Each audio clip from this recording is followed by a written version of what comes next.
মহাভারত কথায় আজ আমি আপনাদের শোনাব পাণ্ডব পত্নী দ্রৌপদীর তিনটি ত্রুটি, যা যুধিষ্ঠির তার নিজের ভাইদের বলেছিলেন। কি ছিল তিনটি ত্রুটি যা দ্রৌপদীর ছিল এবং তা যুধিষ্ঠির নিজেদের ভাইদেরকে বলেছিলেন? এই কাহিনীটি শোনার আগে বন্ধুরা, যারা আমার চ্যানেলে নতুন তারা অবশ্যই চ্যানেলটি সাবস্ক্রাইব করে নেবেন, যাতে নতুন কোনো ভিডিও আপলোড হলে সঙ্গে সঙ্গে আপনাদের কাছে তার নোটিফিকেশন পৌঁছে যায়। তো বন্ধুরা, চলুন জেনে নেওয়া যাক।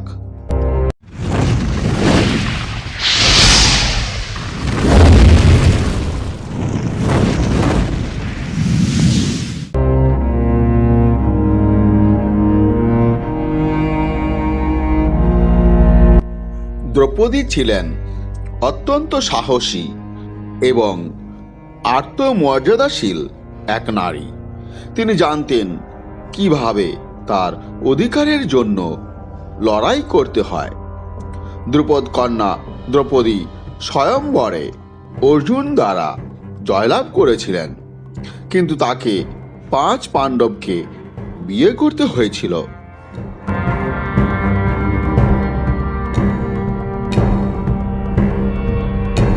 মাতা কুন্তী ও গান্ধারীর পর দ্রৌপদী ছিলেন মহাভারতের একমাত্র নারী যাকে এখনো মহাভারত নামে উল্লেখ করা হয়। তিনি যে কেবল সুন্দরী ছিলেন তাই নয়, তার সঙ্গে তিনি ছিলেন জ্ঞানী, বুদ্ধিমান এবং একজন রসিক নারী। কিন্তু আপনি কি জানেন যে এই দ্রৌপদীর মধ্যেও এই সমস্ত গুণ থাকা সত্ত্বেও তার 3টি প্রধান ত্রুটিও ছিল?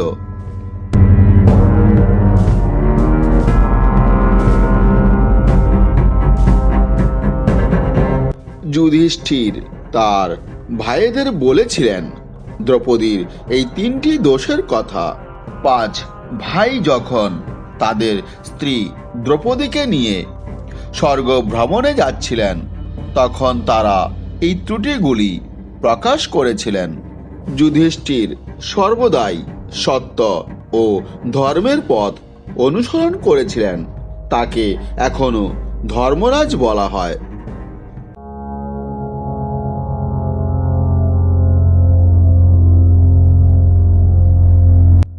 মহাভারত যুদ্ধের সমাপ্তির পর যখন পাণ্ডব ও দ্রৌপদী শারীরিকভাবে স্বর্গযাত্রায় বেরিয়েছিলেন, তখন সেই যাত্রায় বদ্রীনাথে পৌঁছানোর সাথে সাথেই দ্রৌপদীর সামনের পথ কঠিন হয়ে পড়ে। কিছুক্ষণ পর সে অজ্ঞান হয়ে পড়ে যায়। তারপর যুধিষ্ঠির বলেন যে তার স্বর্গযাত্রা সম্পূর্ণ করতে না পারার জন্য তার বিশেষ কতগুলি ত্রুটি দায়ী ছিল।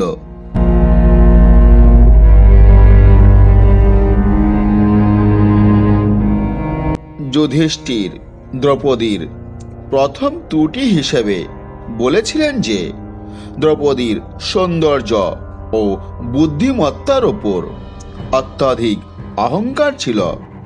যখনই একজন ব্যক্তি আনন্দদায়ক কিছু পায়, তখন তার অন্যের ওপর তার কর্তৃত্ব দাবি করার বা প্রদর্শন করার ভুল মানসিকতা থাকে, যা একটি পাপ হিসাবে বিবেচিত হয়।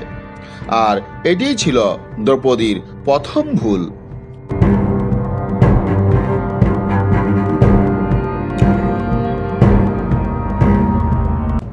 দ্বিতীয় ত্রুটি হিসাবে যুধিষ্ঠির বলেছিলেন যে দ্রৌপদীর তার সমস্ত স্বামীর সাথে সমান ভালোবাসা ছিল না। তিনি বিশেষ করে অর্জুনকেই বেশি ভালোবাসতেন। তিনি বলতেন যে একজনের স্ত্রীর প্রতি সমান ভালোবাসা থাকা উচিত এবং একজন স্বামীর প্রতি পক্ষপাতিত্ব বা ঝোঁক হওয়া উচিত নয়।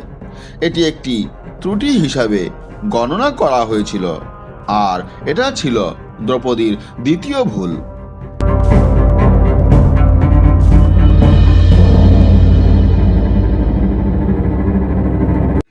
তৃতীয় দোষ হিসাবে দ্রৌপদীর জেদ দেখানো হয়েছিল। যুধিষ্ঠির বলতেন দ্রৌপদীর কঠোরতা ও অনর প্রতিক্রিয়া এবং দুর্যোধনের বিরুদ্ধে প্রতিশোধ নেওয়ার ব্রত খারাপ ফলাফলের দিকে নিয়ে যায়। আর এই কারণে মহাভারতের যুদ্ধ শুরু হয়, যেখানে হাজার হাজার মানুষ নিহত হয়।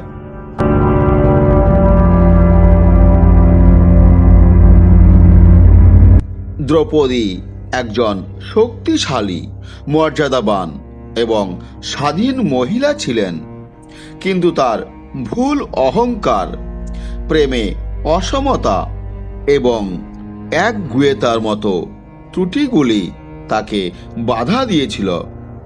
যুধিষ্ঠিরের এই ত্রুটিগুলির ব্যাখ্যার মাধ্যমে এটি দেখানো হয়েছে যে এই গুণগুলি একজন ব্যক্তির আধ্যাত্মিক বিকাশ এবং জীবনের জন্য অবাঞ্ছিত।